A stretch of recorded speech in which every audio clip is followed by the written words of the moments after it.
What's up, everybody? Welcome back to another episode of Bodacious Rant with Burn and Rye. Hope everybody's been doing great. I know that this weekend, had some good moments, but the movies was not one of them.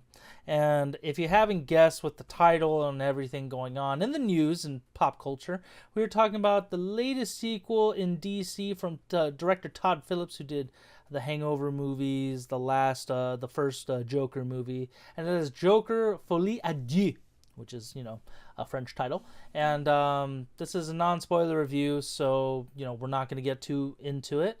Do not forget to give us a like if you enjoy the video. Ring the bell to stay up to date for notifications, and of always subscribe. We do appreciate you all for that. So, Joker 2 or Folie à Deux, however you want to say it, is essentially a direct sequel to the first one that came out in 2019, where Arthur Fleck, played by Joaquin Phoenix, is in Arkham, going through his, trial from all the crimes he committed in the first one, and then he happens to meet a lady known as Harley Quinn, played by Lady Gaga, and it's also got Brendan Gleeson, who is Domhnall Gleeson's dad. Let me see who else. I can't really think of a lot of big name actors in this one, which is fine. Nothing wrong with that. Like Catherine Keener, Steve Coogan. That's it. God dang it. Yeah, Steve Coogan and Catherine Keener. Forget about that. But yeah, so this is one of those things that, to be honest, after the last one that Todd Phillips did, I didn't think there was going to be a sequel. I didn't think it was necessary, because it's kind of one of those Elseworld tales, or all kind of what if stories about the Joker, because the most popular Joker origin story is the Red Hood storyline, or the Killing Joke, where he Joker is just a sad comedian. He becomes the Joker by Batman's doing, does a whole bunch of horrible stuff. And then the Joker kind of played into that to a certain extent, but more psychological and more grounded and just way more depressing, in all honesty. And this one continued the depressing trend, but good story-wise and everything, absolutely not. This movie was so all over the place, with it being a musical and a courtroom drama, and it just couldn't. It didn't feel right. Like there were some great scenes in it, and I'm not going to shoot down any of the actors whatsoever. I don't think there was bad acting in it. I just think it kept trying to do so much, and it definitely felt like a forced movie. I think the studios that are definitely behind this one, saying, hey, first one killed it, let's do another one, get a paycheck out of it. So I don't know if that's how it felt for everybody. I mean, what did you think about this movie? I mean, yeah, for me, it felt like there wasn't that same passion behind this one that there was behind the first one. And, while this movie tries to do a lot of things, the first movie also did too, but at least you felt like there was like something they were trying to say with that movie, in terms of, using the Joker origin story and twisting it in a way where it's like, yeah, it's showcasing how the societal, like the social political climate of, that sort of like 80s-esque New York sort of would make this character break bad. It's a very much of a character study on this guy, and like him just falling deeper and deeper into a hole, and how all the outlets that should have helped him didn't. And that's kind of like a pretty cool and using the DC character as a way of saying or like talking about those issues in terms of like the failures of like mental health services, and like how that can lead to someone going down this path. Obviously, it being a comic book movie, it's showcasing the extreme of it, but yeah, it's still there's something to be said about that, and that's what the first one did. And yeah, like you, I believe that that kind of we got what we needed out of the first one. We didn't really need a second movie. So when they announced there would be another one, it was like, okay, there's already a little bit of trepidation there. But then they announced, okay, maybe Lady Gaga's joining. There will be sort of a musical element to it. So I was at least a little bit intrigued in saying, okay, they're going to do something a little bit different with this movie. They're not just going to try to repeat the first one and do that over again. They're going to add at least a new, more interesting element to it to sort of differentiate itself and make it a little bit more a little bit different from what we've gotten in the first time around, instead of just a repeat.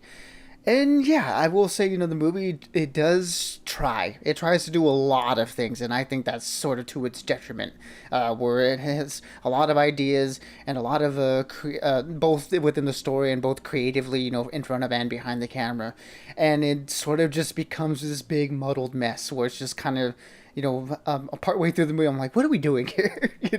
What are we trying to say? What are we trying to go for? Because they're trying to do so many things, it just all doesn't really come together in a coherent story, and that's not anything to be said about the actors, like you mentioned. Joaquin Phoenix does a great job, as he did in the first one. Won the Oscar for that one, and I felt like this his portrayal here was a natural progression from what we got in the first movie.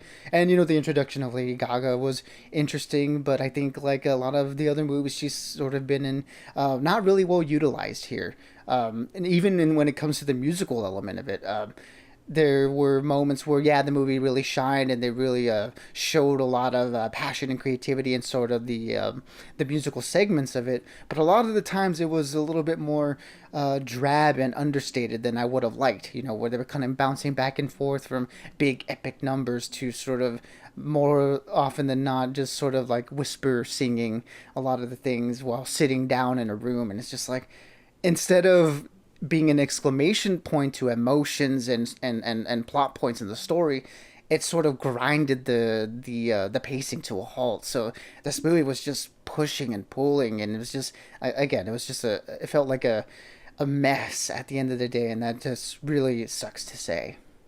Yeah, like it felt like someone's like, yeah, copy and paste, like put this in here, put that in there, we'll go back to it. Like it just, nothing felt organic. Like the musical numbers just kind of came out of nowhere. Not a lot of setup for most of them, like most musicals would.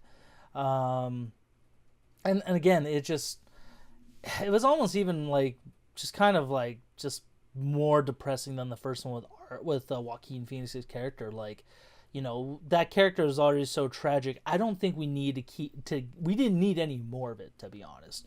Joaquin already killed it. I mean, him and Lady Gaga, I think they did great together. They have some good chemistry. They both can sing, and not only her, but he still got it. And I kept reminding myself, like, oh, that's right, he was in Walk the Line and stuff like that. So it's just kind of a flashback to that. But yeah, the magic could not be recaptured. And I've been telling people ever since I saw it, you're fine just seeing the first one. So, with all that being said, this one's gonna be a 2 out of 5 for me. Is it the worst movie of the year? No, I wouldn't say so. I would still take it over, Bob Marley's movie and everything like that, but I definitely just cannot recommend this. I'm sorry. Just not. If you like the first one, stick with the first one. Yeah, I mean, it almost seems kind of hard to recommend to people who really enjoyed the first one. And I think that's a little bit of an intentional choice. I will say there are some creative things that I do like and then I find intriguing, sort of, using this movie as almost like within the movie, putting, this character on trial and really investigating what this character has to say and sort of the wider reaction to the character. But again, that just kind of gets lost in the shuffle, like all the other things that they're trying to do with this movie. Well shot, really well shot movie, much like the first one. I believe it was the same cinematographer from the first one. I'm forgetting the name off the top of my head, but he did such a fantastic job with the first one and does a really good job with this one. And the score as well too, by Gilder Hundedaughter. I'm probably butchering that, but she again did fantastic job on the first one.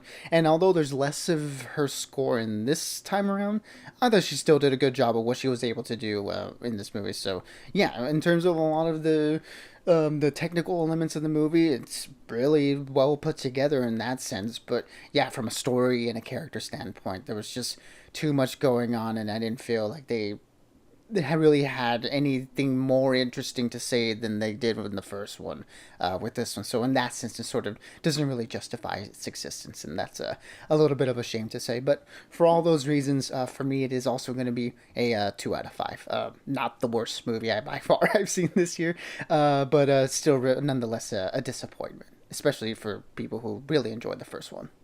Yeah, no, I definitely agree with you there, Bern. And also the cinematographer, that was Lauren Scher. So, yeah. Yes, thank you. Which I do agree with you. Like, again, there are a lot of good technical elements to this. And again, the acting was great. but overall, just the story and just the topsy turvy feeling with this entire movie just killed it for me. Like at one, like yeah, kind of like you. At one point, I'm like, what is happening with this movie? Like, why is like I kept trying to really not be so skeptical watching it, but just like when some of those scenes were happening, I was like, what is going on? What was the point of this? And by the end of it, I was just like, I was like, God dang it, they should have just stuck with the first one. That's why I'm saying I think the studio was behind it, that they were really like, no, we got to make another one because the first one did so great. It's like, no, you really didn't have to. If it were on, maybe if they want to do that with like a different character like Harvey Dent or Harley Quinn by herself, I think that wouldn't have been bad because they could have, like how you said, the Joker was like, mental health and like, lower middle class or low income society kind of thing, just in general mental health. They could have done that with a different character. I think that would have been fine, but to continue the Joker story, it was just a little too much. So yeah, that's, both Bern and I gave it a 2 out of 5, which is a bummer, but at least we agree on something, so that's a silver lining. But for those of you who did happen to watch it, please let us know what you thought about in the comments. We'd love to get your thoughts on that. But until next time, everyone, stay bodacious and keep on ranting for us. Absolutely, everybody. Be good, be safe, and as always, we'll catch y'all on the next one.